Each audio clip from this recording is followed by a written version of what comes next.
을 위해 묵상 기도를 드리겠습니다.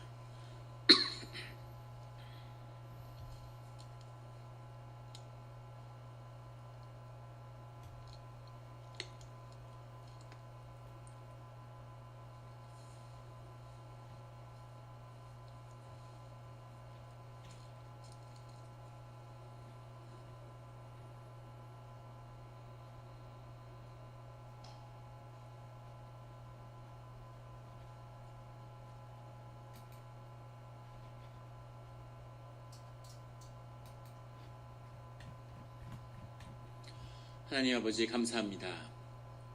주의 말씀을 듣고자 저희가 수요 집회 가운데 모였습니다. 우리 마음의 기도와 우리 마음의 묵상이 주님께 연락되기로 합니다. 감사드리며 예수 그리스도 이름으로 기도드렸습니다. 아멘. 오늘 주님께서는 특별히 우리에게 악이란 무엇인가, 악이란 우리 신앙 가운데 악이란 무엇인가에 대한 큰 도전의 말씀을 주고 계십니다. 말씀을 통해서 주님을 새롭게 경험하는, 주님의 뜻을 더 깊이 나아가는 우리 성도님들이 되시기를 예수 그리스도 이름으로 축원합니다. 우리 쭉 말씀을 나누어 왔는데 다니엘서 11장의 말씀은 어렵다면 어려울 수도 있고 쉽다면 쉬울 수도 있는 그런 말씀입니다.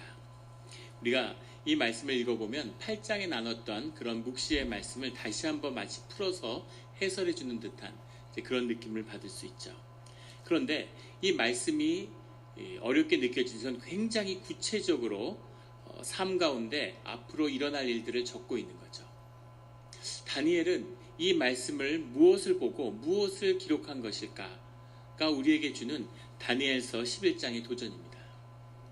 11장의 이야기들을 굉장히 구체적인 역사 사건과 이렇게 맞추어서 해석하는 그런 식의 주석이나 해석이나 설교들을 아마 익숙히 접해오셨을 거예요. 지난주에 다루었던 것처럼 세대주의라고 하는 그런 기독교의 흐름, 이단의 흐름이 한국교회 초기에 복음주의에 깊이 들어와 있었기 때문에 그 영향을 받아서 마치 하나님이 앞으로 일어날 일을 다니엘에게 알려줘서 그것을 기록한 것처럼 그렇게 받아들여질 수 있다는 거죠. 근데 그것은 반은 맞고 반은 틀린 말입니다. 맞다고 할 수도 있을 부분도 있겠지만 틀리다고 할 수 있는 부분도 있는 거죠. 이를테면 11장 2절 3절 이런 이야기를 읽어보면 바사 왕국의 이야기를 한두 절로 정리하고 있죠. 그리고 그 뒤에 나오는 이건 헬라 왕국의 이야기들을 굉장히 구체적인 사건들로 기록하고 있는 것처럼 보입니다. 6절에 가면 무슨 공주의 이야기가 나오고 이런 공주가 프톨레미 2세의 딸, 프톨레미 왕조 1세부터 6세까지 가는 애굽의 왕조의 그 딸 베레네스가 셀류쿠스 왕조, 팔레스타인과 수리아 지방, 지금의 시리아 지방을 다스리는 셀류쿠스 왕조에 시집 왔던 이야기를 다룬 거다. 거기 와서 독살당한 이야기를 다뤘다. 이런 사건을 다뤘다. 저런 사건을 다뤘다. 남방 왕국은 애굽의 알렉산더 사후에 프톨레미 장군의 왕조가 세워졌던 애굽을 의미하는 거고, 북쪽은 안티오쿠스의 셀류쿠스 왕조를 이야기하는 것이다. 그 두 왕조에 있었던 그 수많은 이야기들을 이 말씀 가운데 대입시키고 있다는 거죠. 과연 그걸까? 그런 부분도 있겠지만은 그렇게 해석할 수 없는 부분도 있습니다. 왜냐하면 우리가 40절에 가면 마지막 때라는 표현이 나오는데, 만약에 여기 나오는 북방왕을 일반적인 해석처럼 안티오쿠스 에피파네스로 이해한다면, 우리가 8장에서 한번 다루었죠. 에피파네스가 그렇게 대단한 왕이 아님에도 불구하고 다뤄진 것은 그가 유대의 성전을 도륙하는 그런 악한 왕이었기 때문이라는 거죠. 아무나 그런 일을 할 수 없고 영적으로 주님께 대드는 적그리스도의 왕으로 이해됐던 거죠. 그런 부분이 있을 수 있겠지만 그가 이 땅의 마지막 때의 마지막 적그리스도는 아니었다는 점입니다. 그런 점을 볼 수가 있고, 또 그가 이를테면 43절에 리비아 사람과 구스 사람이 그들의 시종이 되었다. 애굽을 정복했다고 하지만 사실은 애굽을 정복하려고 두 번이나 갔지만 정복하지 못했고 리비아와 구스도 정복하지 못했죠. 그리고 36절에 스스로 높여 모든 신보다 크다 하며, 그가 제우스의 신을 새기고 제우스의 얼굴을 자기 얼굴로, 이렇게 제우스의 얼굴을 본 사람이 없으니까 자기 얼굴을 제우스의 얼굴로 만들어서 개인 우상 숭배를 조장하기는 했지만 그렇다고 제우스나 포세이돈 신보다 자신을 높이는 일은 없었습니다. 그런 건 엄두도 못 냈겠죠. 그런 의미에서 본다면 역사적인 사실과 부합하는 부분이 있지만 꼭 그것을 이야기하는 것은 아닐 거라는 이야기죠. 만약에 주님이 다니엘에게 마지막 보여주고 다니엘이 금식을 하고 그토록 고통스럽게 지켜봐야 했었던 다니엘에게 보여준 마지막 환상의 비밀이 무엇이었을까? 이 말씀은 상당 부분 계시록과 통하고 있는데 밤모섬에서 일생 동안 예수 그리스도의 사역을 감당했던 요한이 마지막 밤모섬에서 보여줬던 그 계시록의 모습과 무슨 관련이 있었던 것인가 하는 것이 그 비밀이 맞닿아 있는 거죠. 사실은 그것을 봐야 되는 겁니다. 만약에 영적인 측면으로 보더라도 그렇죠. 셀류쿠스와 그 다음에 이 왕조와 이 프톨레미 왕조, 애굽과 이 수리아가 싸우는 것, 이것이 역사에 뭐가 그렇게 큰 사건이겠어요? 정말 사건을 다룬다면 로마의 사건을 다뤄야 되겠죠. 로마가 부흥하고 로마가 일어나는 것이 더 중요한 사건이었을 겁니다. 영적으로 보더라도 이 항상 우리가 구약에서 나누었던, 구약에서 나오는 그 호사에서도 나오는 큰 바다와 대륙의 폴스를 상징하는 바벨론과 권세를 상징하는 거죠. 영적인 권세를. 그리고 돈과 부의 권세를 상징하는 페니키아, 구스 사람, 바다의 권세가 이야기되고 있죠. 그런데 그 바다의 권세를 상징하는 페니키아인들이 북아프리카에 세운 게 카르타고입니다. 카르타고가 얼마나 강성했냐면 한니발을 앞세워서 로마를 정복하려고 했죠. 로마와 카르타고가 싸워서 로마가 승리했습니다. 하지만 영적으로는 그 경제의 질서, 그 사회의 통치 원리는 사실은 페니키아인이 중심이 된 이 카르타고가 로마를 들어먹은 거죠. 영적으로는 로마가 헬라를 정복했지만 사상이나 정신이나 문화는 헬라가 로마를 정복한 겁니다. 그런 부분을 다루는 것이 역사적으로 더 의미 있고 중요한 것이겠죠. 뭐 프톨레미 왕조와 셀루쿠스 왕조에서 누가 누굴 죽이고 무슨 공주가 시집을 가고 이런 얘기를 굳이 다니엘에게 이해할 수도 없고 수백 년 뒤에 일어나는 일들을 뭐하러 보여주시려고 했겠어요. 미국을 보여주는데 미국 땅에 대해서 설명을 하면 어디부터 보여줘야 되겠습니까? 짧게 설명하려면 중심이 되려면 캘리포니아, 뉴욕, 텍사스 뭐 이런 데가 중심이 돼야 되겠죠. 미국을 얘기하는데 뭐 노스 다코다, 웨스트 버지니아, 또 뭐 있어요, 알칸사스 뭐 이런 데를 얘기하면 미국에 대한 대표성을 가지기 어렵잖아요. 이 주중의 세계에 대한 새로운 질서를 있는 그대로 보여주려고 하는 것이 목적이었다면 굳이 프톨레미와 셀류쿠스의 이야기를 이렇게 난해하게 적을 필요가 없었을 거라는 거죠. 앞에 있는 일을 이미 이루어졌기 때문에 그 일을 적은 것이라고 한다면 그것도 맞지 않습니다. 그럼 구체적으로 사람 이름을 다 얘기하지. 그냥 에피파네스 하면 되지. 뭐 북구광, 무슨 남방왕, 뭐 알렉산더 그러면 되지. 뭐 염소 이마에서 뿔이 나고 뭐 이런 식으로 얘기를 해. 알아듣기 어렵게. 그것도 맞지 않는다는 겁니다. 주님이 말씀하시려고 했던 정확한 건 뭐였을까? 그 뜻은 무슨 환상을 본 걸까? 환상의 상징들이 있는데 그 상징이 의미하는 것이 무엇이었을까 하는 거죠. 마지막에 신학의 마지막 단계에 마주해야 되는 그런 영의 진실이 무엇인가 하는 거죠. 미국의 친척이 조카가 미국에 이민을 오려고 그래요. 그래서 미국에서 오래 살았는데 미국의 경험을 A4 용지 한 장으로 아마 전해주려고 한다고 생각을 해보십시오. 무슨 얘기를 전하겠습니까? 미국에 살아가는데 제일 중요한 핵심적인 얘기를 써줘야 되겠죠. 야, 미국은 정직한 나라다. 누가 뭐라 그래도 미국에서 땀 흘려 열심히 일하면 거기에 대한 땀의 수확을 아직 거둘 수 있는 나라다. 이런 얘기를 해주고 싶지 않겠습니까? 야, 미국은 사법제도나 행정력 같은 게 생각보다 굉장히 깐깐하다. 눈먼 돈, 어설프게 돈 벌기 어려워. 한국처럼 지하경제가 있고 쉽게 돈을 버는 그런 일은 안 된다. 섣부르게 법을 이용하려고 들면 큰 코 다친다. 그런 이야기를 해주고 싶겠죠. 야, 미국의 의료보험제도는 상상할 수 없을 정도로 낙후돼 있어. 절대로 아프면 안 돼. 알아서 건강해야 돼. 미국에서 병 치료하겠다 그러면 큰일 난다. 거덜난다. 이런 얘기들, 핵심적인 이야기들을 해줘야 되잖아요. 그런데 미국에 오는 애한테 야, 트럼프가 있는데 뭐 트럼프는 결혼 4번 했는데 뭐 무슨 러시아 갔다가 무슨 약점이 잡혀가지고 협박당하고 있고 뭐 이런 식의 얘기들을 하는 게 미국에 오는 사람들에게 도움이 될까요? 무슨 클린턴이 있었는데 뭐 클린턴이 바람나가지고 무슨 탄핵받을 뻔했고 무슨 어쩌고 저쩌고 그런 얘기들을 아무 도움이 안 되겠죠. 평생 기도했던 다니엘에게 마지막 기도의 내용과 영적 계시를 증거해서 그것을 땅에 남기는데 무슨 프톨레미 왕조하고 셀류쿠스 왕조하고 뭐 누가 시집가고 공주가 뭐 독살당하고 본처가 독살하고 이런 난잡한 추접한 얘기들을 여기다가 쓰기 위해서 다니엘이 이 이야기를 남겼겠냐는 거죠. 무슨 이야기인지도 알 수 없는. 그것이 세대주의의 함정입니다. 그런 걸 남기려고 하는, 전 보는 게 아니죠. 그런 게 아니라 뭔가 하나님의 말씀하시고자 하는 그런 깊은 내용이 들어있다는 거죠. 그 내용은 우리가 시간을 두고 다뤄야 하는데 그 깊은 것의 핵심은 무엇이냐면 우리가 영의 세계에서 하나님의 축복을 받고 그 다음에 다시 예루살렘이 회복되고 그리고 팔레스타인 지방으로 돌아가는 이 유대 민족이 마주해야 할 가장 핵심적인 삶의 주제 중에 하나는 악의 문제라는 겁니다. 그것이 해결되지 않았고 다뤄줘야 되고 앞으로도 계속 대면하게 된다는 거죠. 그리고 그 이야기는 지금도 그렇습니다. 신앙의 길을 간다는 것, 신앙의 생활을 한다고 하는 것은 악을 대면하는 거예요.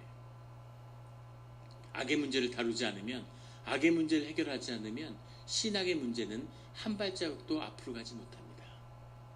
그런데 세대주의 함정이 빠져서 한국의 개신교에 거짓된 그런 복음들이 판을 치죠.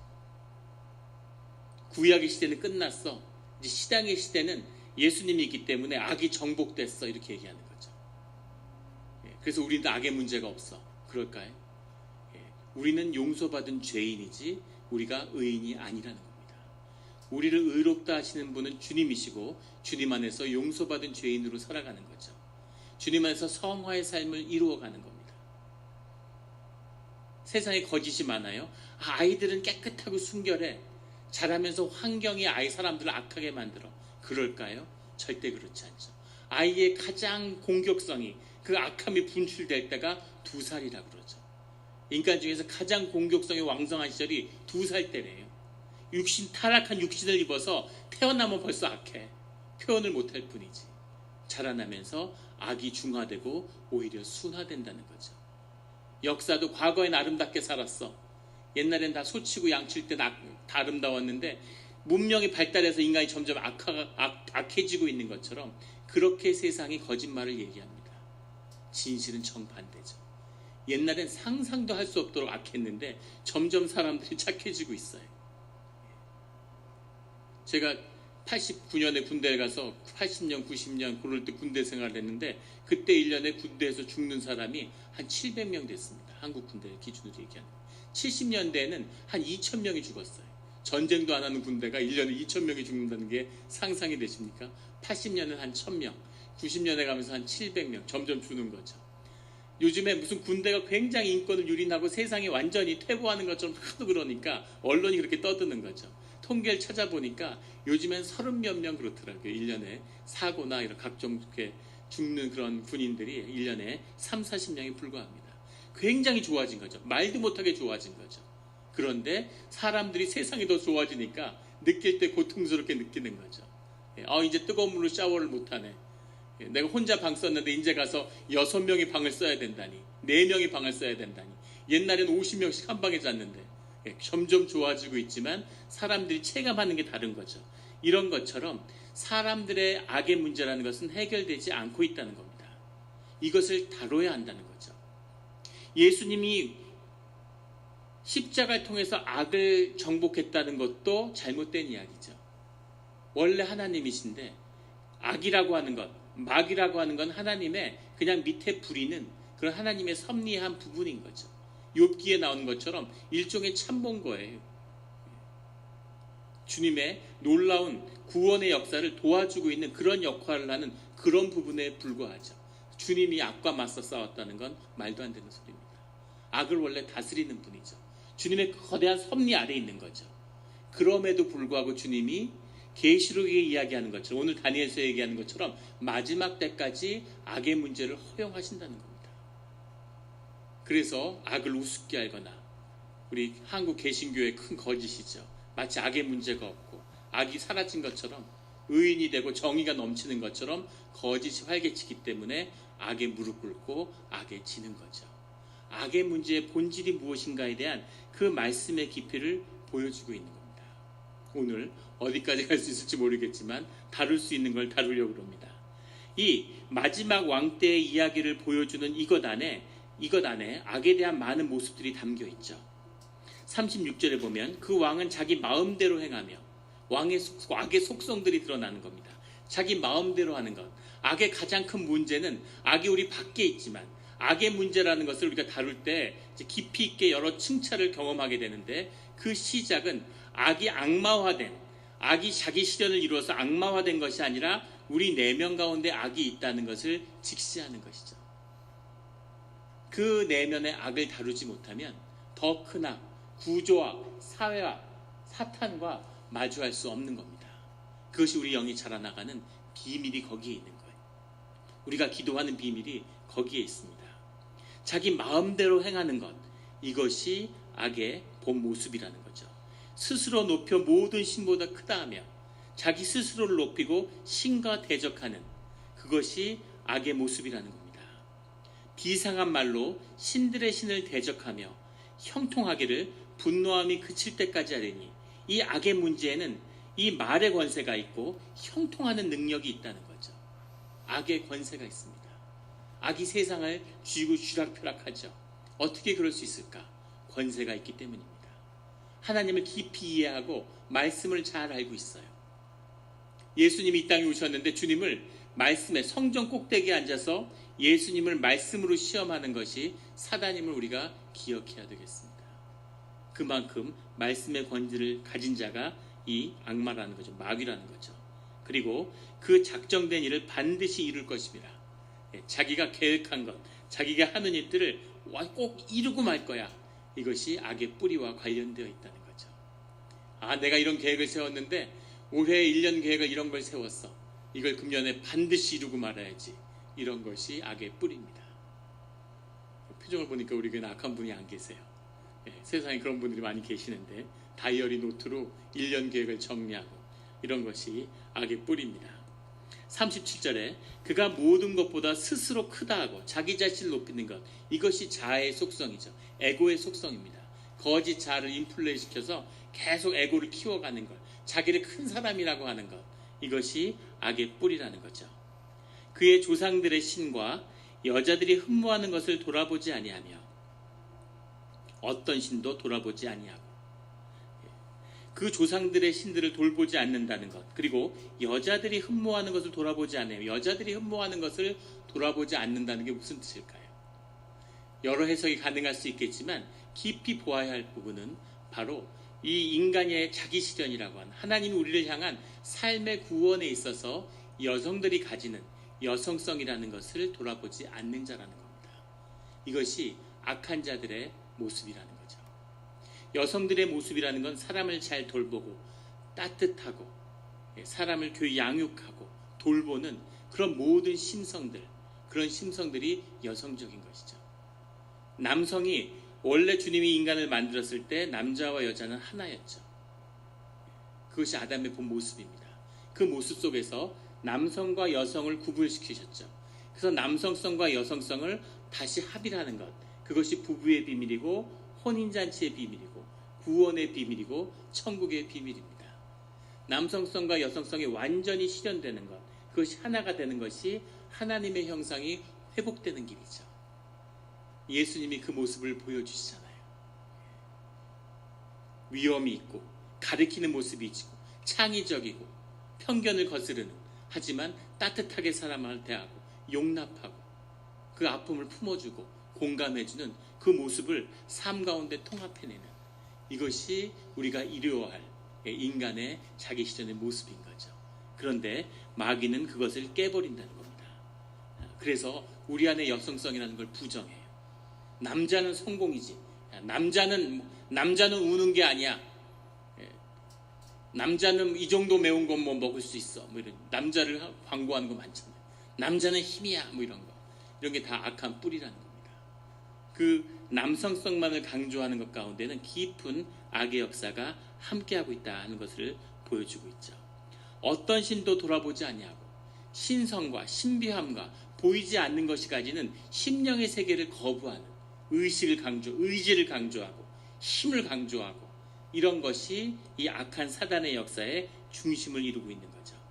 38절에 그 대신에 강한 신을 공경할 것이요 또 그 조상들이 알지 못하던 신에게 금은 보석과 보물을 들여 공경할 것이며, 힘이 있는 것, 더 강한 것, 승리하는 것, 이것을 신으로 섬긴다는 거죠. 늘 이기고자 하는 것. 내가 저 북극성에 올라 주님과 비기겠다. 이것이 계시록에 나오는 그런 악의 선언이죠. 그것처럼 이기고 또 이기려고 하는 것, 이것이 악의 뿌리입니다. 늘 이겨야지, 붙으면 이겨야지. 우리 안에는 그런 악함이 있어요. 어떻게든 이기고 싶고, 싸움은 이기려고 하고, 지면 절대 안 되고, 안 그래도 악한데 세상이 악하고 세상에서 교육을 받고 경쟁하고 이기라고 이러니까 이겨야 되는 줄 알고, 고등학교 때 남자애들이 같은 반에 이렇게 모여 있으니까 사춘기에 철없고 막 물먹기 대회 하잖아요.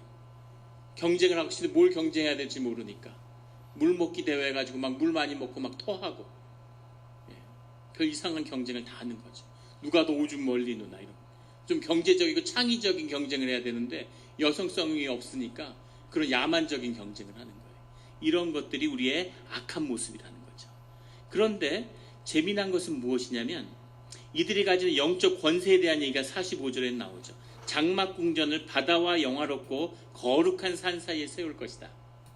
이것이 악한 영적인 권세의 본질입니다. 아주 신성한 것처럼 보이지만 세속적이고, 아주 거룩한 것 보이는데 깊이 타락해 있고, 바다와 거룩한 산, 예루살렘 산과 페니키아인의 구스 지방 사이에다가 자신의 궁전을 짓는다는 거죠. 돈의 권세와 성스러운 영의 권세를 다 붙들고 있는 것, 그 두 가지 권세가 같이 있는 것. 히틀러가 득세할 때, 이럴 때 영의 권세를 틀어주고 있는 거죠. 화가 출신의 전쟁에서 부상을 입은 그런 상위 용사에, 뭐 하나 볼 것 없는 오스트리아의 촌뜨기에, 그런데 독일을 휘어잡고 세계 정복을 하겠다고 나서는 사람들이 거기에 다 순종하고 신처럼 히틀러를 숭배하는 영적 권세가 있는 거죠. 영적 권세가 한 손에 있고 한 손에는 세상의 권세, 돈의 권세를 걸머쥐고 있는 것, 이것이 사단의 모습임을 마틴 루터 킹이 16세기에 교황을 적그리스도라고 선포합니다.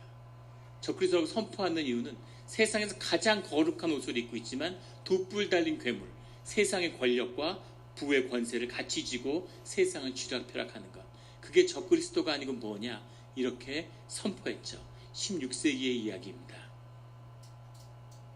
그런데 재미있는 것은 이 39절에 그는 이방신을 힘입어 크고 견고한 산성들을 점령할 것이요 무릇 그를 안다 하는 자에게 영광을 더하여 여러 백성을 다스리게도 하고 그에게서 뇌물을 받고 땅을 나눠주기도 하리라 하는 대목입니다. 세상을 다 지배하는데 세상의 권세를 다 틀어진 북방왕이 왜 뇌물을 받을까 하는 거죠. 왜 뇌물을 받을까요?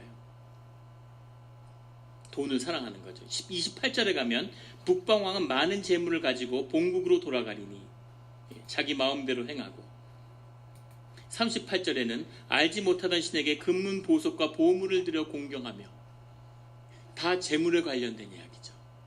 악한 권세의 본질에는 무엇이 있냐면 돈을 사랑하는 마음이 있다는 겁니다. 그것이 우상과 악의 본질이에요.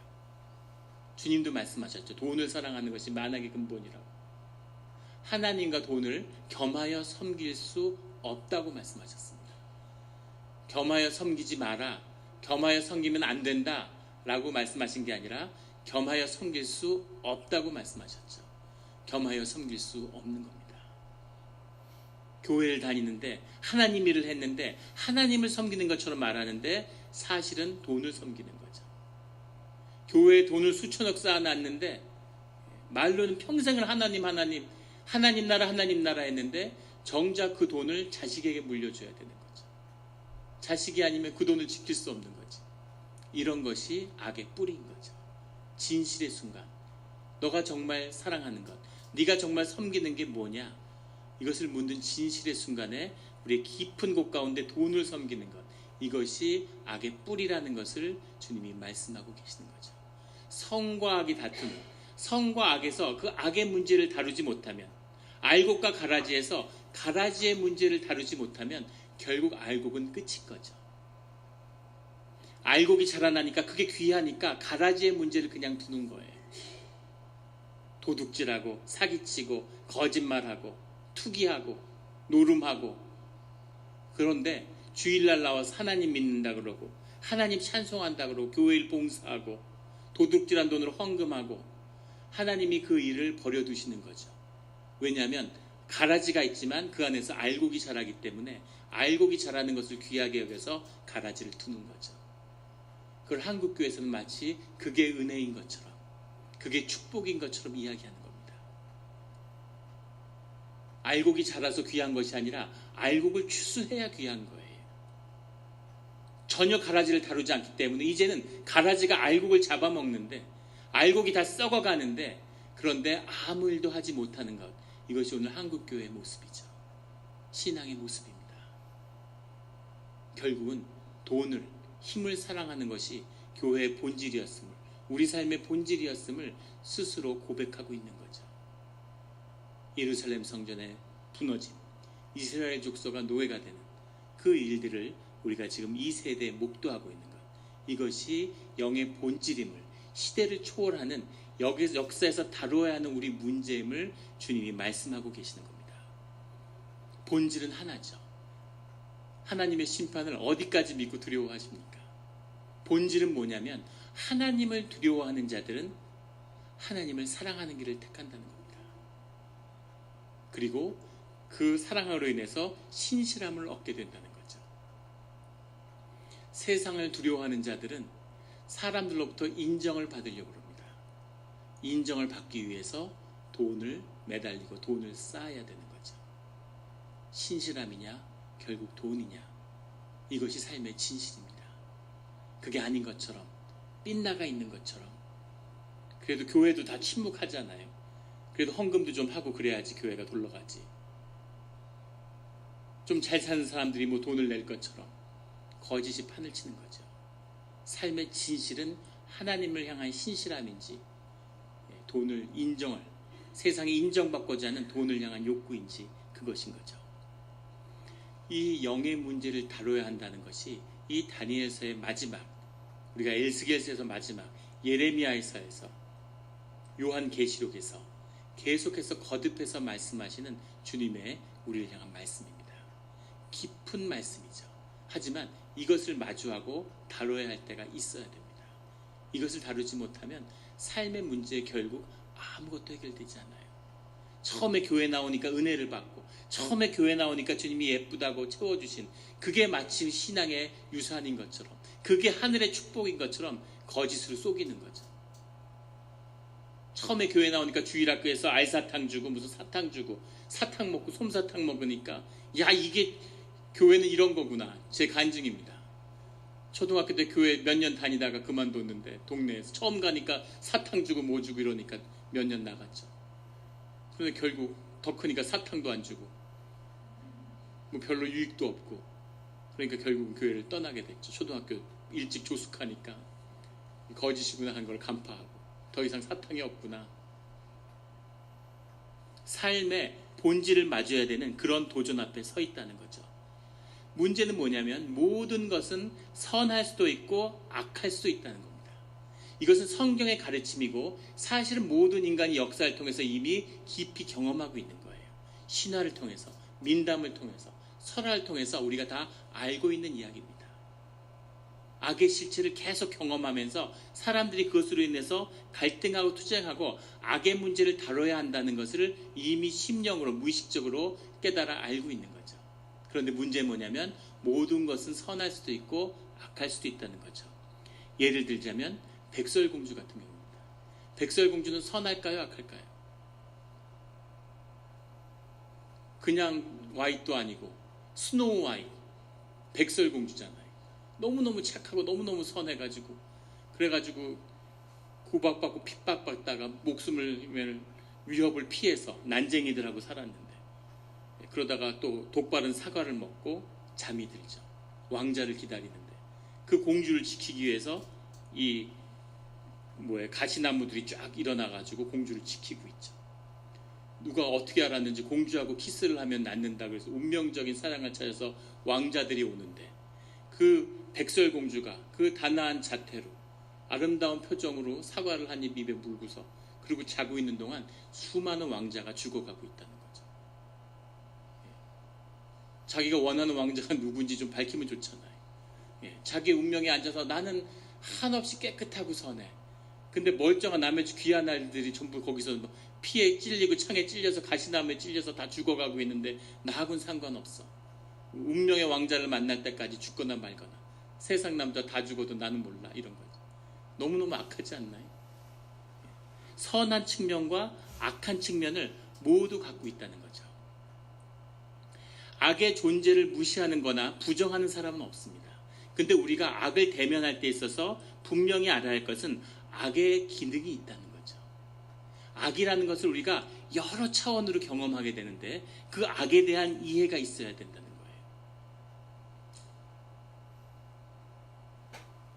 악마로서 사단으로서 자신을 구현한 그런 악의 문제에서부터 내 내면에서 악의 문제가 있죠. 선할 수도 있고 악할 수도 있는 그 가능성으로의 악도 우리 안에 존재하고 있다는 겁니다. 우리가 악의 문제에서 첫 번째 다루려고 하는 문제는 결핍의 문제예요. 악이라는 것이 결핍이 있을 때 악이라는 것을 우리가 처음으로 경험하게 된다는 겁니다. 외로움. 사랑을 받아야 되는 존재로 태어났는데 사랑을 받지 못해. 너무너무 외로운 거죠. 그 외로울 때 우리가 악을 경험하게 됩니다. 많은 귀신 들린 사람들의 고백을 들어보면 가장 삶에 외로울 때 악을 만나게 되고 악의 붙들림을 받게 되었다고 그런 고백을 듣게 되죠. 결핍, 너무 가난한 것. 웬만큼 가난하면 괜찮은데 너무 가난하면 사람이 악해지죠. 세상이 거짓으로 속여서 드라마 같은 데 보면 돈만 없으면 다 가난해갖고 행복하게 잘 살 것 같이 이야기하지만 거짓입니다. 대학생 때 비나를 갔는데 삶의 진실과 맞자고 받은 첫 번째 어른이 된 충격이었죠. 사람들이 너무너무 악한 거예요. 부자가 된다고 선해지는 건 아니지만 가난하다고 선한 것도 아닙니다. 부하거나 가난하거나 다 악해요, 인간은. 그런데 너무 가난하면 진짜 악해지는 거죠. 인도 사람들이 악하다고 전부 전 세계가 손가락질하지만 그 악함의 비밀에는 끔찍한 가난이 있습니다. 부가 너무 결핍되면 그러면 그 악을 경험하게 되는 거죠. 다양한 결핍이 악을 불러오는 겁니다. 그래서 그 악과 대면하는 결핍의 문제, 그 결핍의 문제가 사실은 우리를 향해서 악이 우리를 향해서 무엇이 채워져야 하는가에 대한 것을 말해주는 기능을 하고 있다는 거죠. 결핍이 있기 때문에 악을 경험하는데 그 악을 통해서 우리가 이루어야 할 것이 무엇인지 우리의 결핍을 어떻게 채워야 되는 문제에 대한 도전이 결핍을 통해 오고 있다는 거죠. 외로움을 풀어야 된다는 것, 가난의 문제를 이겨야 된다는 것. 예전에 한 목사님이 그런 간증하는 걸 들었어요. 산동네에 가가지고 천막을 치고 6.25 직후에 개척을 했는데 전도를 다니니까 죽을 끓여가지고 꿀꿀이 죽을 끓여가지고 그 UN 구호식품 갖고는 양이 안 차니까 거기다 물을 넣고 있는 거 먹을 수 있는 건 다 집어넣어서 그걸 끓여가지고 꿀꿀이 죽을 끓이는데 가가지고 예수님 믿으면 복 받는다, 구원 받는다 그러니까 그 하던 사람이 이렇게 보더니 당신 저 밑에 천막에 사는 사람 아니냐고. 그렇다 그러니까 피식 웃더라는 거예요. 너나 좀 구원받고 잘 살라 그러고 이걸 졌더래. 너무 충격을 받고 집에 와서 울면서 하나 이렇게 부끄러울 때가 있습니까? 주님 어떻게 복음을 전하는데 이런 모욕을 당할 수가 있느냐고 그렇게 기도하면서 주님께 요한복음 3서에 나오는 복음을 받았다 뭐 이런 간증을 들은 적이 있어요. 그 마을에 한 가정이 사는데 아버지가 10명의 아들을 두고 있대. 10명의 아들을 아무도 초등학교도 안 보내고 10명이 다 구두를 닦고 있다는 거예요. 슈샤인보이 다 구두를 닦는데 그 돈을 아버지가 삥 뜯어갖고 아빠가 술 먹고 도박하면서 먹고 사는 거죠. 그래서 그 집에 복음을 가서 정하고 중보 기도를 하고 결국은 주님을 영접하게 하고 그 사람이 주님을 영접한다고 기도하던 날 그날 꿈에 수백 명의 거짓대들이 그 집 앞에 몰려들어서 그래서 막 따지더라는 거예요. 너 때문에 우리가 이제까지 잘 먹고 잘 살았는데 이 집을 뜯어먹고 네가 무슨 우리한테 억하심정이 있어서 우리한테 이런 악을 행하느냐 이렇게 얘기를 하더래요. 예수 그리스도의 이름을 쫓았더니 그 거짓대들이 다 도망을 가더라는 거예요. 그리고 수십 년의 세월이 흘렀는데 그 슈샤인 보이들이 다 대학을 졸업하고 다 직장에서 잘 되고 그 가정이 어떻게 변화했는지 그런 간증을 들은 적이 있습니다. 깊은 결핍에는 악의 문제가 작동하고 있다는 거죠. 그런데 그 결핍에서 우리가 경험하게 되는 중요한 악의 측면은 무엇이냐면 악을 통해서 사람이 성장할 수 있다는 겁니다. 그 결핍을 회복하거나 그 결핍을 통해서 변화되는 것이 아니라 그 결핍을 통해서 완전히 사람이 그것을 극복하고 성장을 이뤄내야 된다는 거죠.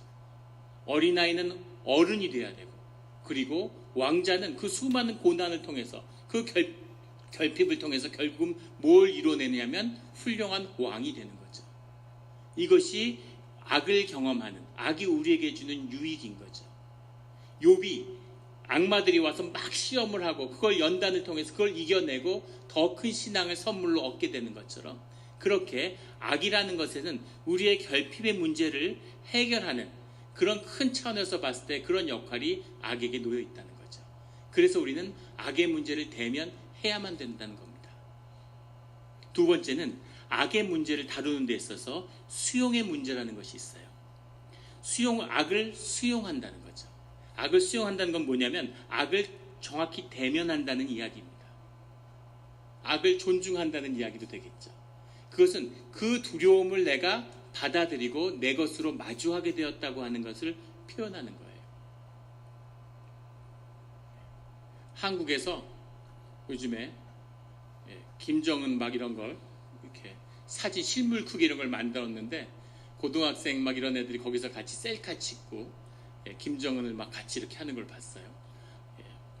어이가 없고 저게 무언가 싶지만 사실은 깊은 두려움이 표현되고 있는 거죠.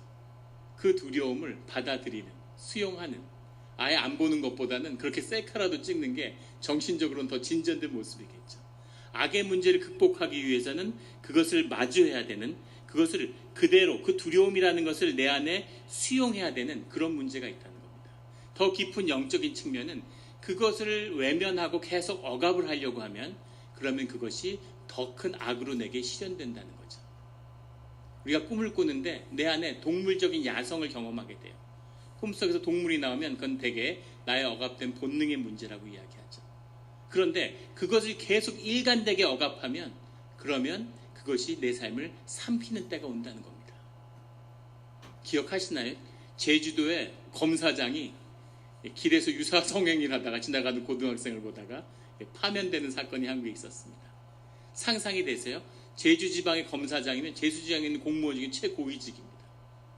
법을 사수하는, 평검사보다도 제주 경찰청장보다도 평검사가 직위가 더 높아요. 그 검사들을 지휘하는 검사장이에요. 그 사람은 평생을 검찰에서 자기의 특기가 감찰이에요. 검사들의 비위를 추적하는, 세상으로 보면 아무것도 흠잡을 데 없는 완벽한 도덕적인 인간이야. 정의의 화신이야. 해가 지고 나면 음란마귀로 변해. 세상을 배워하면서 여고생 뒤따라다니면서 그런 짓이나 하는 그런 인간인 거죠. 그 사람이 그런 자신의 삶의 모습을 인정할까요?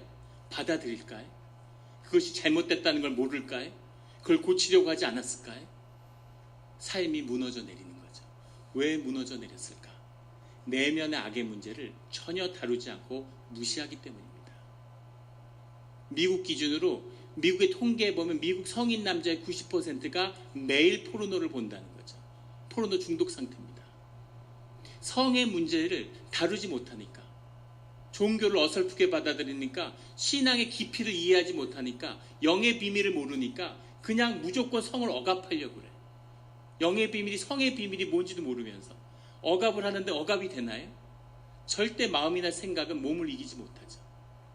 누르려고 했는데 교회 다니는 사람은 더 심하지. 나한테 이런 문제가 없어. 하나님의 보혈로 나를 덮었는데 나는 이걸 승리했어. 나는 절대 보지 않아. 그리고 또 봐. 이제 다시 보지 말아야지. 회개하고 주님 십자가의 보혈로 저를 인쳐주시라고. 그리고 또 봐. 좌절해. 무기력해져. 나는 이런 인간이구나. 주님의 능력은 나한테 일어나지 않는구나. 시시하고 이중적이 되고 그 문제를 수용하는, 그 문제를 대면하는 그 일이 없으면 악의 문제를 해결할 수 없다는 거죠. 근데 그 문제를 대면하는 방법에는 사랑스러운 방법도 있고 아주 화가 난 수용도 있고 사랑스러운 수용도 있습니다. 사랑스러운 수용이란 건 뭐냐면 도깨비 신랑 이야기 같은 거, 우리 민단 설화에 나오는 한 청년이 어리버리하고 착한 청년인데 엄마의 장에 나가서 소를 팔아라는 얘기를 듣고 장에 나갔다가 사기를 당하고 소를 팔고 돈을 마련했는데 그 돈으로 처음에 소를 사라고 했는데 당나귀를 사오라고 그랬나요? 당나귀 알을 샀죠. 누가 수박을 팔면서 이게 뭐냐 그러니까 하도 멍청해 보이고 시골에서 어리버리하니까 이게 너는 뭘 사려고 돌아다니냐? 그러니까 당나귀를 사려고 돌아다닙니다. 나이든 당나귀를 팔고 이제 새 당나귀를 하나 사려고 그런다고. 그러니까 야 이게 당나귀 알이다 이렇게 얘기를 하는 거. 그걸 믿은 거죠. 돈을 주고 당나귀를 사서 끌고 가는 것보다 알을 갖고 가면 갖고 가기도 편하고 알을 까면 이제 새끼부터 키우니까 얼마나 좋아요. 값도 싸고. 그래가지고 당나귀 알을 사서 간 거죠. 예. 우리 누가 지금 방문하셨는데 우리 뒤에 예배실에서 잠깐 나가서 한번 만져주시겠습니다. 당나귀 알을 가서 이거를 알이니까 잘 이불에 폭에다가 문목에 두니까 그 알이 다 썩어버린 거죠. 예, 사기를 당한 겁니다. 낙심해서 돌아가다가 도깨비 처녀를 만나게 되죠. 산속에서. 그래서 돈을 다 잃고 가난방에 가서 잘 데가 없어서 길을 잃고 헤매는, 그 길을 잃고 헤매는 이 어리숙한 청년한테 도깨비 처녀가 뭐라고 얘기하냐면 너는 지금 집에 가면 안 되니까 잘 곳도 없고 할 것도 없으니까 우리 집에서 나랑 같이 살자. 그래서 도깨비 신랑이 돼서 1년 동안 사는 거죠. 밭일하고 집안일 다 하고. 그래서 1년이 있으니까 도깨비 신부가 이제 1년이 됐으니까 이제 집으로 가봐라. 이런 다음에 당나귀를 한 마리 주는데 그냥 당나귀가 아니라 궁덩짝을 탁 치면은 엉덩이에서 금화가 툭툭툭 처럼 떨어지는 거죠. 그래서 그걸 갖고 나가서 마을에 자면서 집에 가서 두드리지. 여관에 자면서 이게 아까는 나왔는데 또 나올까 그리고 궁뎅이를 탁 치니까 금화가 툭툭 떨어지잖아요. 그 여관값도 내야 되고 그러니까 또 툭 치니까 툭툭 떨어지고. 그러니까 그 영악한 여관 주인이 보고 또 다른 당나귀를 갖다 놓고 그 다음에 넣은 당나귀는 가져간 거죠. 그러니까 또 사기를 당한 채로 집으로 갈 수는 없으니까 또 산으로 가니까 그 모든 걸 또 잃어버리고 사기당하고 돌아온 청년을 보고 넌 안 되겠구나. 나하고 또 1년 같이 살자. 그래서 1년이 나온 게 이번에는 보자기를 하나 주고 그 보자기는 펼치기만 하면 쌀이 또 쏟아지는. 나가서 또 사기당하고 그걸 잃고 또 돌아오죠. 그러니까 또 1년 살자. 3년을 사는 겁니다. 이번에는 도깨비 방망이를 주죠. 방망이를 가져가는데 누가 훔쳐가려고 그러니까 그 방망이들이 사람을 다 때리는 거예요. 그래서 황금 동전을 낳는 당나귀도 찾고 쌀을 만드는 보자기도 찾고 고향에 돌아가서 잘 살았다더라. 도깨비는 무섭고 악한 존재인데 그 도깨비의 신랑이 되어서 그 도깨비를 통해서 좋은 축복을 끌어내는 그 이야기 가운데는 악을 다룰 수 있어야 그것이 우리 삶의 축복이 된다. 그런 내용이 담겨 있는 거죠. 화가 난 아주 안 좋은 형태의 수용도 있습니다. 심청이 이야기 같은 거. 얼마나 악한 스님이 와가지고 눈을 뜨게 해주겠다고 공양미 300석을 바쳐라. 근데 그 정신 나간 아버지는 눈이 뜨고 싶은 욕심이 있어서 딸을 바치겠다고 약속을 해. 딸을 바치라고 약속한 건 아니죠. 공양미 300석을 바치겠다고 했는데 쌀이 없어. 빈털터리고 딸한테 붙어 살면서 어디서 공양미 300석을 구합니까? 그래서 중국 어부들에게 팔려가지고 그 용왕한테 팔려가는 그런 존재가 돼. 무슨 용왕이 그게 정말 말이 용왕이지. 예, 강 속에 살면서 처녀들 목숨이나 다 뺏어먹고 그런 괴물이 어디 있습니까? 또 그거를 주선해준 동네 스님이 있어. 그럼 쫓아가가지고 야 이 네가 스님이냐 이 땡중아 이러면서 아버지를 속여먹고 이러고 막 머리채를 잡을 수는 없고 뭐 옷깃이라도 잡고 흔들어야 되는데 근데 또 그걸 수용해. 착해. 그래서 내가 그냥 아버지 대신 눈만 뜰 수 있으면 그래가지고 아버지 대신 300석을 받고 죽어. 그랬다가 이제 용왕한테 시집을 가가지고 뭐 그 딸이 돼서 왕하고 결혼을 하고 뭐 나중에 이렇게 되는 거잖아요. 그런 이야기들. 피동적이고 화가 났죠. 기분 나쁘지. 하지만 어쨌든 그 문제를 대면해서 해결했다는 거죠. 사랑스럽게 해결했던, 화를 내면서 수용했던, 그래도 그 수용을 했을 때 그것이 우리에게 선물이 된다고 하는, 우리 감정이 그 문제를 다뤄서 우리 내면의 세계를 다뤄야 한다는 것을 우리의 영적 숙제로 주고 있는 거죠. 중요한 영적인 팁을 드리겠습니다. 관상기도라고 할 수도 있겠죠. 한국교회에서는 관상기도란 말만 나와도 떨기 때문에 가톨릭의 영적 전통인데, 백일몽에 대한 기도의 훈련이 있어요. 내가 어떤 사람 때문에 깊이 상처받아서 그 사람 생각만 하면 너무 견딜 수가 없어. 근데 그런 미움 속에는 사실은 두려움이 들어있는 거죠. 자신을 지킬 수 없을 것 같은, 그 사람을 대면하면 내 감정을 다룰 수 없을 것 같은 깊은 두려움 때문에 떨고 있는 겁니다. 그런데 그 사람을 내 마음에 품어서 기도하는 거죠. 어떻게 기도를 하냐면, 잘 들으셔야 되는 게, 마음에 품으라는 게 그 사람 생각하면서 점점 더 깊이 상처받고 화내고 그 사람한테 묻기란 뜻이 아니라 그 사람을 상상하는 거예요. 내가 김정은이가 미워. 김정은이 민족의 원수고 이걸 해결하지 않으면 나는 내 삶을 온전히 살 수가 없어. 치가 떨려. 그런데 한 아이의 모습을 상상하고 그 아이의 김정은의 얼굴을 갖다 붙이는 거예요. 그래서 그 아이를 품에 안고 그 아이를 키워가는 겁니다. 내면에서. 그래서 그 아이가 자라. 애기니까 머리도 쓰다듬고 볼도 이렇게 하고 야 이놈아 이러면서 그런 것을 마음으로 심상으로 품으면서 그 아이를 위해서 기도하는 거죠. 그러면 내 마음속의 두려움이라는 것을, 그 감정이라는 게 순화되고 그 감정을 직면하기가 훨씬 쉽습니다. 무슨 신비한 일이 있어서 그게 해결된다는 뜻이 아니라 그렇게 그 두려움의 감정을 마주하기 시작해야 된다는 거죠. 그 사람이 너무 미워서 도저히 견딜 수가 없어. 뭐라도 해야 돼. 눈이라도 흘기고, 저 사람은 내가 자기를 얼마나 미워하는지 몰라. 어떻게 하면 저 사람을 불편하게 할 수 있을까? 서로 머리채를 잡고 욕을 하면서 한번 싸우면 좋겠는데 바닷가에 가서 그건 할 용기가 없어. 그러니까 어떻게든 기분 나쁘게 해야지. 눈 마주치면 모른 체하고 지나가야지. 이런 식으로 하면 전혀 해결이 되지 않는 거죠. 그 사람을, 이건 아주 극약인 거죠. 십자가에 못 박는 그런 심상 속에서 묵상을 하는 겁니다. 예전에 수도에서 만난 자매가 있는데 비가 오면 펑펑 울어요. 아버지한테 맞아가지고 폭력가장. 그래서 척추를 다쳤어. 아버지를 수도 없이 수천 번 용서했는데 비만 오면 척추가 아프기 시작하면 다시 증오가 마음속에서 올라온다는 거죠. 그토록 용서했는데 아픔 때문에 그것을 다시 그 묶임에 다시 묶여지는, 미움에 다시 그 마음이 붙잡히는 그런 경험을 하게 된다는 거예요. 그럴 때 그 아버지를 용서해야 돼. 나는 주님의 자녀니까 예수 그리스도의 사랑으로 용서해야 돼. 그러면 점점 더 그게 커져서 나를 삼키려고 그러는 거죠. 그 미움을 인정하고 그 미워하는 마음으로 십자가에 묶어서 못을 박는 겁니다. 그러면 거기서 풀려남을 경험해요. 우리 심령의 비밀이 있습니다. 교회에 자매가 있는데 끙끙 앓는 거죠. 나중에 고백을 하는데 교회 청년한테 성폭행을 당했어. 교회 안에서 말도 못해, 수치스러워, 부끄러워, 자기 자신을 막 자책하는 거죠. 왜 내가 그런 일을 당했을까? 그런데 그것을 풀어놓으라고, 풀어서 기도하라고 하니까 이 자매가 기도가 터지는데 입에 담을 수 없는 온갖 저주들이 나오는 거죠. 그런데 그 마지막에는 안에서 깨끗한 게 올라오는 겁니다. 축복의 기도가 올라오는 거예요. 이것이 인간의 심령의 비밀입니다. 더러운 거를 마음에 품고 있으면 안 되고 다 쏟아내면 그 안에 회복과 깨끗한 심령이 나오는 거죠. 이것이 우리 심령이 갖고 있는 비밀입니다. 절대 더러운 마음, 미운 마음, 울지 못하는 마음에 품어서는 안 되는 거죠. 애들 엄마가 먼저 갔을 때 아이들 셋이 있는데 큰애는 막 울고 셋째는 막 분리불안이 와서 제정신이 아니고 막 그런 거예요. 둘째는 아무렇지도 않은 거야. 눈물 한 방울 안 흘리더라.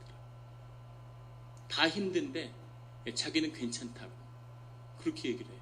자기 걱정할 필요 없다고, 자기 일은 자기가 알아서 한다고. 그러더니만 3년이 지났는데 큰애도 완전히 회복되고 셋째도 완전히 회복됐는데 둘째만 비일비일하는 거죠. 말도 없고 우울해지고 집중도 못하고 밝고 활력이 넘치고 에너지가 넘쳤는데 비실비실하는 겁니다. 자기가 가진 뛰어난 재능이 있는데 그걸 발휘도 하지 못하고 속상한 거죠. 자기의 감정을 다 얼어붙여 놓으니까 그게 자기 안에 남아서 그게 모든 자기 삶의 에너지를 갉아먹고 있는 거죠. 삶의 초점이 세워지지 않으니까 그러니까 그게 에너지가 다 분산되잖아요. 비실비실하고 보면 속상하고 정말 눈물이 날 정도로 속상하죠. 자신의 감정, 자신의 내면의 문제에 솔직한 것. 그래서 항상 주님이 정직하라고 신령과 진정으로 예배에 나오라고 말씀하는 거죠. 그래야 주님을 만나고 그래야 회복이 있고 그래야 인생의 문제가 뭔가 답이 나오는 거죠. 그런 일들이 우리 가운데 일어나야 됩니다. 그런 일들이 일어난 우리 성도님들이 되시기를 주의 이름으로 축원합니다. 그 다음에 세 번째 방법은 싸우는 방법이 있어요. 악과 맞서 싸우는 겁니다. 우리의 민담설화 중에 용과 싸우는 이야기가 나오죠. 악과 맞서서 싸우는데 그 싸울 만한 에너지와 용기와 힘을 가진 자가 그 적이 무엇인지를 아는 자가 악과 맞서 싸우는 거죠. 자기 삶, 자기 내면의 악도 다루지 못하면서 악과 구조악과 사회악과 싸우겠다고 세상의 정의를 실현하겠다 그러면서 자기는 뒤에서 자기 삶도 다스리지 못해. 그런 사람은 더 큰 악을 불러오게 되는 거죠. 준비가 된 자는 악과 싸울 수 있고 악과 싸워야 된다는 겁니다. 용의 이야기, 용이 와서 처녀를 바치면 그러면 마을을 불태우지 않겠다고 이야기하죠. 그래서 기사가 가서 용과 싸우는 겁니다. 왜 처녀를 요구할까? 일종의 제의적인 영적인 의미가 있죠. 처녀를 희생제물로 내세우면 그 마을은 죽는 겁니다. 지금은 처녀 한 명을 내보내지만 그것이 우리 전체의 삶이라고 하는 것을 완전히 파괴하는 거죠. 그것이 공물, 예물의 비밀이에요. 용이 그것을 내놓으라고 얘기하는 거죠. 두려움 앞에 무릎을 꿇으면 그러면 삶이 파괴된다는 뜻이 그 안에 담겨 있는 거죠. 북한이 요즘에 우리나라를 대고 놀죠. 쥐락펴락하고 아주 웃지 못할 일들을 많이 보게 되는데 무슨 중국에 있었던 무슨 식당에서 일하는 종업원들이 10몇 명이 내려와 있는 모양이에요. 그 종업원들을 우리가 위장해서 끌고 왔다고 그걸 다시 월북시키라고 북한의 특권층 자녀들이라고 그러죠. 그걸 계속 요구하고 있습니다. 그런데 그거를 보내고 싶어 하는 것 같은 느낌이 들어요. 검토한다. 국가인권위에서 강제 그런 월남이 아닌지 조사한다. 이런 이야기를 합니다. 그 사람들, 그 탈북자 몇몇 처녀들의 삶의 문제가 아니라 그 사람들이 만약에 그런 일은 없겠지만 그 처녀들을 북에다 내준다. 평화와 번영과 공존을 위해서. 그러면 저는 대한민국은 끝났다고 봅니다. 역사가 어떻게 기록할지 모르겠지만 시간이 지나면 대한민국은 정확히 언제부터 망했을까? 조선은 언제부터 망했을까요? 그게 그 순간이라고 봐요. 영적인 의미가 그 안에 들어있는 거죠. 거기에 무릎 꿇지 않고 용과 싸워야 되는데 용과 싸울 수 있는 기사의 비밀은 뭐냐면 그 기사가 자신의 고통의 문제를 직면해서 해결했다고 하는 비밀이 들어있어요. 그것이 고통의 비밀입니다. 모세가 직면하는 떨기나무 안에 있는 불길, 하나님의 생명의 불이 타고 있는데 그것이 떨기나무 가운데 있는 거죠. 그 불에 나아가려면 떨기나무의 고통을 잡아야 하는 겁니다. 십자가에 주님의 임재와 영광이 있는데 십자가의 고통을 통해서 하나님과의 완전한 화합이 이루어지죠. 하나님의 뜻이 이 땅에 이루어지는. 고통에는 고통이라는 것을 고통이 두려워서 중간에 비껴가면은 그 고통에 무너지지만 그 고통을 이겨내면 그러면 두려움을 맞서 용과 맞서 싸울 수 있는 용기와 힘이 우리 생명 가운데 얻는 거죠. 모든 싸움의 본질은 그 영적인 두려움을 극복하는 데 있는 겁니다. 그래서 전쟁은 영적인 거죠. 싸우기 전에 결정나는 겁니다. 영적인 승리가 전쟁의 승리를 이끄는 거죠. 조선시대에서 아무도 얘기하지 않는, 너무 부끄러워서 우리나라 역사 시간에 배운 적도 없고 아무도 말하지 않는 병자호란 때의 쌍영 전투라는 게 있습니다. 이 홍타이가 이끄는 중국의 두 번째 황제, 그 병사들이 남한산성을 에워쌌는데 남한산성에 갇혀서 47일 동안 굶고 있는 그 조정에서 왕이 계속 통지서를 보내는 거죠. 도우러 오라고. 그래서 아무도 안 온 것처럼 얘기하는데 아무도 안 온 게 아니라 사실은 호남과 이 경상도 이런 데도 온 전국에서 의병들이 일어나서 왕을 구하기 위해서 남한산성에 올라오고 있는 거죠. 나라를 구하고 오랑캐를 무찌르고 아주 충만한 마음을 가지고 남한산성을 가고 있는 거예요. 그 경상도 지역과 호남 지역에서 모인 연합군이 쌍용을 건너려고 하는데 그 4만 명의 병사 2만 자루의 조총을 가지고 있었어요. 임진왜란이 지나고 그리고 정묘호란을 겪었기 때문에 2만 자루의 총과 4만 명의 군대가 쌍용을 넘으려고 그러는데 그 쌍용 앞에 300명의 만죽은 그런 수색대가 나타난 거죠. 의병대가 오는지 안 오는지 보러 온 300명. 정말 의병들이 오는지 의용군을 찾으러 나온 300명의 활을 든 기병대가 4만 명의 총을 든 군대를 완전히 박살냈죠. 2만 명이 사망했습니다. 역사상 가장 믿기지 않는 영국군이 총을 들고서 줄루족하고 싸워서 수백 명의 총든 병사들이 수천 명의 활든 병사를 이긴 이야기는 있어요. 그런데 수만 명의 총든 사람이 300명의 활든 사람한테 진 이야기는 없죠. 안개를 뚫고 만주군의 300명의 기병대가 돌격해 오는 거죠. 근데 일이 안 되려니까 화약을 불 붙이다가 불이 잘 안 붙어서 잘못해서 자기 진영에서 한 방이 터졌습니다. 300명이 자랐으면 어떻게든 이겼겠죠. 어떻게 4만 명이 300명한테 지겠습니까? 두려움에 떨면서 몰려오니까 총이 남발되기 시작했고 총이 제대로 맞지도 않았는데 기병대가 이미 본진에 돌입해 들어오는 거죠. 두려움을 완전히 이겨낸 명나라와 싸우고 사기가 절정에 이른 만주군이 두려움 없이 총을 든 2만 명 사이로 300명이 칼을 들고 창을 들고 돌입해 들어왔는데 그때부터 2만 명이 죽고 2만 명이 다 달아나서 부대가 완전히 전멸했습니다. 도저히 질 수 없는 전쟁에서 무릎을 꿇은 거죠. 쌍용 전투에는 못 미치지만 용인 전투라는 게 있습니다. 역시 역사에서 기록하지 않는 숨은 비밀의 역사죠. 임진왜란 때 한양성이 떨어지니까 이 조선엔 사실상 군대가 없구나 이러고 전국으로 부대가 흩어지는데 그 중에서 호남 지역을 탐방하게 했던 부대를 전라 자수사가 전라도 관찰사가 그 부대를 무찌르죠. 그 얘기를 선조가 듣고서 완전히 전세를 오판하고 전라도 관찰사한테 군대를 이끌고 상경해서 한양성을 탈환하라고 명령합니다. 그래서 혼자 힘으로 그러니까 충청 관찰사 다 힘을 모아서 기록에 따르면 가장 적은 게 5만, 많으면 10만 명. 10만 명의 병사가 한양성을 탈환하기 위해서 올라오다가 용인에서 와카자카라고 하는 일본 이런 중급 정도 되는 그런 시골의 무사가 이끄는 1000명의 별동대를 마주하게 되죠. 1000명과 10만 명이 서로 마주 돌격해서 싸움이 벌어졌는데 1000명의 본진이 아니라 1000명 앞에서 수색을 하고 있던 불과 수십 명의 병사들이 수백 명을 베기 시작하는 겁니다. 그러니까 공포에 질려서 10만 명이 다 도망치기 시작했죠. 그래서 10만 명이 1000명한테 쫓겨서 완전히 일패도주한 그런 사건이죠. 두려움에 공포에 무릎을 꿇은 거죠. 고통을 이기는 자만이 공포를 이겨낼 수 있고 공포를 이기는 자만이 악과 맞서 싸울 수 있는 거죠. 악과 맞서 싸우면 늘 생명이 이기는 것, 이것이 그리스도의 역사고 십자가의 역사고 하나님의 섭리입니다. 생명을 붙잡는 자는 악을 마주하는 자는 늘 악에게 승리하게 되어 있는 거죠. 정반대의 이야기도 있어요. 명랑해전, 명랑대첩. 이수인 장군이 완전히 7천년 해전으로 망해버린 조선 수군에서 13척의 배, 900명의 병사를 데리고 330척의 배, 3만 5천 명이 넘는 일본 수군을 완전히 전멸시켰죠. 믿어지지 않는 건 난중일기의 기록에 보면 우리 쪽은 2명이 죽고 3명이 다쳤습니다.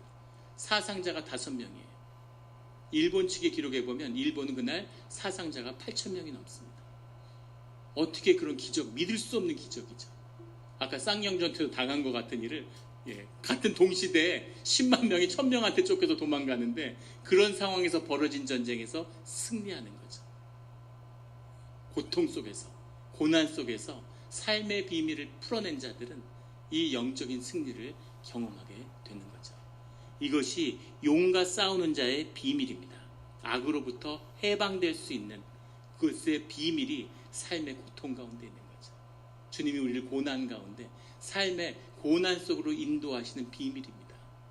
고난을 통해서 생명의 비밀을 붙드는 우리 성도님들이 되시기를 예수 그리스도의 이름으로 축원합니다. 귀 있는 자는 들을진저. 피곤해 죽겠는데 계속 너무 오래 해갖고 안 오다가 오늘 한번 나와봤는데 이게 웬일이냐 이런 분도 계시겠지만 깊은 비밀의 말씀, 주님이 주님 말씀임을 믿습니다. 무의식을 다루는 법, 우리의 심령에 다루는 법을 배워야 되는 거죠. 주부가 있는데 너무 평화롭고 평화가 있어.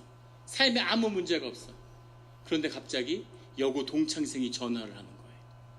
야, 너 남편이 요즘에 어떠니? 운을 띄우는 거죠. 야, 너 정신 바짝 차려야겠더라. 내가 어저께 아무개 호텔에 갔는데, 하얏트 호텔에 갔는데, 로비에서 네 남편이 어떤 젊은 여자하고 팔짱 끼고 나오는 거를 내가 봤어. 너 어쩌면 좋니? 어쩌면 그러면서. 세상에 믿을 인간 하나도 없는데 난 네 편이야 이러면서. 그걸 끊는 순간부터 자기 인생이 지옥으로 변하는 거죠. 이 인간 어떻게 하면 좋지? 내 인생이 왜 이렇게 됐지? 막 자책하고 괴로워하고 이걸 어떻게 해야 되나 어떻게 해야 되나. 그 마음이 갈라지고 고민하니까 마음의 에너지가 하나도 없는 거죠. 무기력해지고 힘들어지고. 남편이 저녁 때 왔는데 그 얘기를 꺼낼까 말까. 그 얘기를 꺼내서 그 문제를 다뤄야 되는데 용기가 없는 거죠. 남편이 알았구나. 사실 올해부터 고민했는데 어차피 알았으니까 끝내자. 이렇게 나오면 어떡하지? 저 인간 어떻게 다뤄야 되지? 막 괴로워하는 거죠. 밥을 지어줄 마음도 용기도 없는 거예요. 힘도. 밥 알아서 막 이러고 신경질 내고 침대에 누워있으니까 또 남편이 오늘 뭐 어디 아파 이러면서 와서 막 잘해주는 척하고.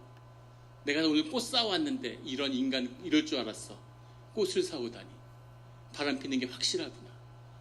이 더러운 인간, 진실을 숨기고 꽃으로 내 마음을 속이려고 그래? 화가 나는 거죠. 내가 밥 해 먹을 테니까 설거지 다 할 테니까 그냥 누워서 쉬어. 저 가증한 인간 좀 봐. 마음속으로 막 괴로워서 부글부글 끓는 거예요. 다음날 아침이 됐는데 일어날 기력도 없는 거예요. 너무 힘들어서 밤새 잠도 못 자고 괴로워요. 이 문제를 어떻게 하면 좋을까? 이 위기를 이걸 어떻게 하면 좋을까? 괴로워하고 있는데 남편은 준비하고 밥 먹고 떠난 거죠. 하루 종일 누워있고 몸도 아프고 드라마도 못 보겠고 힘들어서 거의 막 죽기 직전인데 갑자기 여동생한테 전화가 와서 언니 뭐해? 이러면서 난 정말 언니가 너무 부럽다고. 뭐가 부럽냐? 언니는 정말 좋은 남편을 얻어서 형부 같은 남편이 어디 있겠어. 야 인간 네가 한번 살아봐라. 막 마음속으로 막 부글부글 이 얘기를 터뜨릴까 말까 막 고민하는데 여동생이 뭐라고 그러냐면 내가 어제 형부 만났어 이렇게 얘기하는 거야. 내가 남자친구하고 고민이 갈등이 있는데 형부를 만나니까 형부가 얼마나 조언을 잘해주고 따뜻하게 얘기해주는지 형부 같은 남편만 있으면 얼마나 좋을까. 남자가 있으면. 그런 얘기를 하는 거야. 점심 어디서 먹었냐? 하얏트 호텔에서 먹었다. 그 순간 갑자기 구원이 임하고 마음의 평화가 회복되고 말 한마디에 삶이 지옥이 됐다가 말 한마디에 삶이 다시 회복되는. 심령이 약한 거죠. 자기 삶을 지키지 못한 악의 문제를 다루지 못하는 거죠. 마귀가 와서 콕콕콕 찌르면서 삶을 가지고 노는 거죠. 죽겠지 이러면서 거기에 농락당하면서 고통스러워하면서 사는 그것이 우리의 모습이 아니기를 주의 이름으로 축원합니다. 영의 문제를 대면하고 기도하고 소리를 내서 외쳐서 기도하고 심령이 자라나야 되는 거죠. 마지막으로 도피의 문제가 있습니다. 그 전에 싸움에는 책략의 문제가 있어요. 이건 깊은 얘기이기 때문에 오늘을 다루지 않겠습니다. 악을 이용하는 방법이 있는 거죠. 악을 이용한다 그러면 악과 연합해서 뭉치라는 게 아니라 악을 이용하는 자는 끝이 좋지 않죠. 그 문제가 아니라 악을 깊이 이해하기 때문에 악을 다룰 수 있다는 차원이 있습니다. 유대인의 전통 속에서는 솔로몬의 영광이 그 비밀이었다고 그러죠. 다윗이 그것을 알아서 솔로몬에게 그것을 전했기 때문에 솔로몬이 영을 다루는 능력이 있었다고 이야기하는 겁니다. 세상에 큰 일을 이루는 자들은 영을 다루는 능력들이 있는 거죠. 근데 우리가 정말 오늘 알아야 될 중요한 비밀 중에 하나는 오늘 40절에 나오는 마지막 때와 관련된 도피의 얘기입니다. 악의 여러 차원이 있고 내면의 악의 문제가 있고 집단 악의 문제가 있고 사회 구조적인 악의 문제가 있는데 그게 아니라 정말 깊이 있는 그런 악령의 문제가 있다는 거예요. 그래서 그 악령을 만나면 그 악령에서 살아남는 방법은 도망하고 도피하는 얘기라는 거죠. 푸른 수염 이야기, 고음 이야기, 여러 형태의 버전이 있는데 고음이 어떤 길에서 잃어버린 숲에서 길을 잃어버린 여자아이를 자기 집에 데려가서 잘해주죠. 그런데 거기다 가둬놓고 그 아이를 풀어주지 않는 거예요. 그러니까 아이가 꾀를 내가지고 빨래를 잔뜩 쌓아가지고 빨래를 하러 가자고 속이죠. 그리고 그 빨래에 숨어가지고 한눈 팔지 말고 가라 그러면서 빨래통에 숨어서 계속 곰이 쉬려 그러면 쉬지 말고 빨리 가라, 쉬지 말고 빨리 가라 이러니까 성에서 나를 보는구나 하고 곰이 속여서 빨래를 가져왔다는 이야기죠. 원래 이야기는 유럽에서 나온 푸른 수염의 이야기입니다. 크리스찬의 전통 속에 있는 이야기인데 푸른 수염을 가진 남자가 마을에 나타나요. 수염이 푸르니까 누가 가까이 하겠습니까? 그런데 우여곡절 끝에 딸 셋을 가진 집에 한 딸이, 이 큰 딸이 그 푸른 수염에게 시집을 가게 되죠. 거대한 성의 성주에 너무너무 잘 사는 거죠. 늘 그렇듯이 터부가 있는 거죠. 할 수 없는 것. 자유함을 못 누려.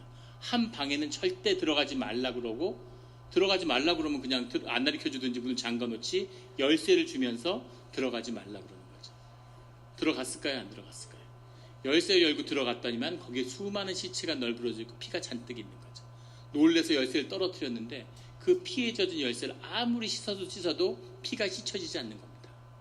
푸른 수염의 남자가 찾아오더니만 네가 방에 들어갔구나 하는 것을 그걸 보고 하는 거죠.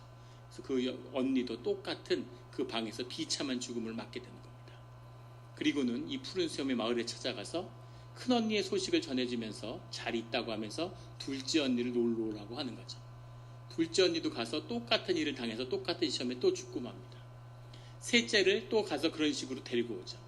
셋째가 와서 열쇠를 받았는데 셋째는 문을 열고 신중하기 때문에 문을 열고 안을 들여다보고 그리고 그대로 문을 닫은 거죠. 돌아온 푸른 수염이 얘가 문을 안 닫고 자기 말을 지켰구나 하는 걸 듣고 흡족해합니다. 집안에는 빨래를 다 모아서 빨래 바구니에 담고서 이걸 빨래하러 마을로 가자 그러고 그 안에 숨어 있죠. 가다가 푸른 수염이 쉬려고만 하면 쉬지 말고 빨리 가라고 재촉하는 얘기를 하는데 그 뛰어난 푸른 수염이 왜 그런 소리에는 속는지 성에서 부르짖는 줄 알고 계속 내려가서 그 마을을 찾아가는 거죠. 그래서 거기서 탈출을 하게 되고 그리고 마법적인 방법을 이용해서 죽은 언니들을 되살리고 이런 이야기를 통해서 다시 잘 살게 되었다는 얘기죠. 그런데 문제는 푸른 수염이 어떻게 됐냐는 얘기가 안 나와요. 푸른 수염을 죽이거나 해친 게 아니라 푸른 수염은 어딘가에서 또 다른 여자들을 잡아서 죽이고 있겠죠. 그런데 거기서 나는 적어도 살아남은 거죠. 이것이 도망과 도피의 문제입니다.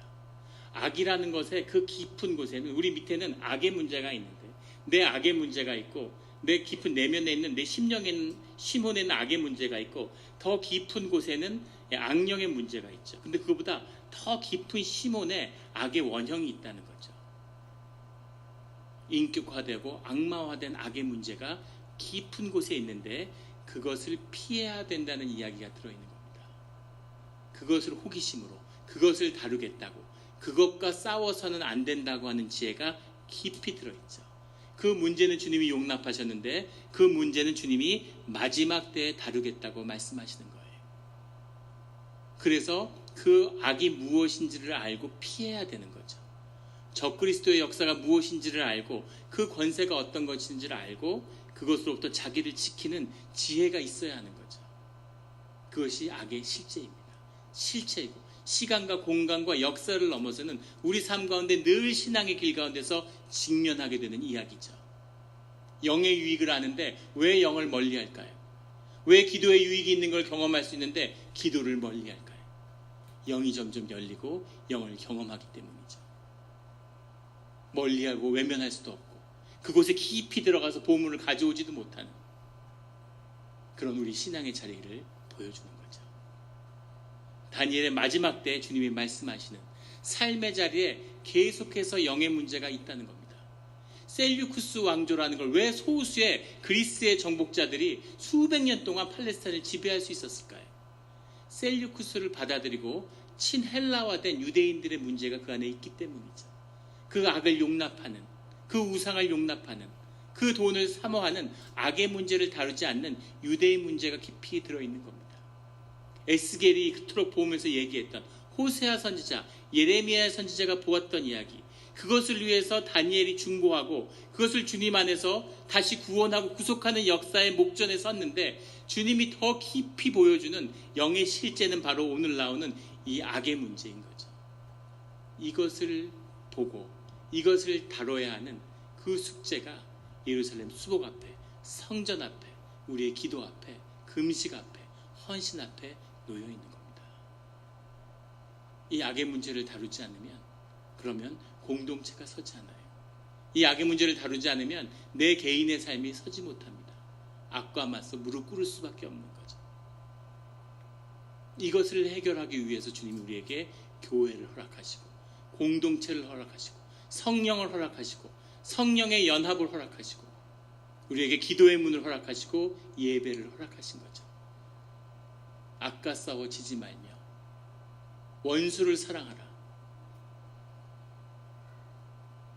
원수로부터 자유하고 원수를 제어하며 악의 문제를 다룰 수 있는 능력이, 그보다 더 큰 힘이 생명과 사랑에 있다는 것을 주님이 말씀하시는 거죠. 그 능력으로 영을 다루는, 악을 이기는 그런 우리 성도님들이 되시기를 예수 그리스도의 이름으로 축원합니다. 같이 기도드리시겠습니다.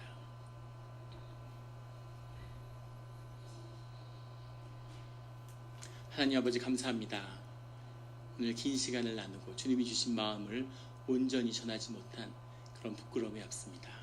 하지만 이것이 주님의 말씀이며 주님이 우리를 향한 계시라는 것을, 다니엘에게 주신 그 말씀을 오늘 우리에게 주시는 그 뜻을 깨달아 우리가 신앙 가운데서 늘 두려워하고 늘 피하고 늘 무서워하는 것이 아니라 그것을 대면하고 성장하며 완전히 변화되어서 악을 무찌르는 그런 주님의 자녀의 권세를, 다스리는 권세가 회복되는 그런 기도와 신앙의 자리에 서게 하여 주시옵소서. 감사드리며 예수 그리스도의 이름으로 기도드렸습니다. 아멘. 못 일어나셔서 마지막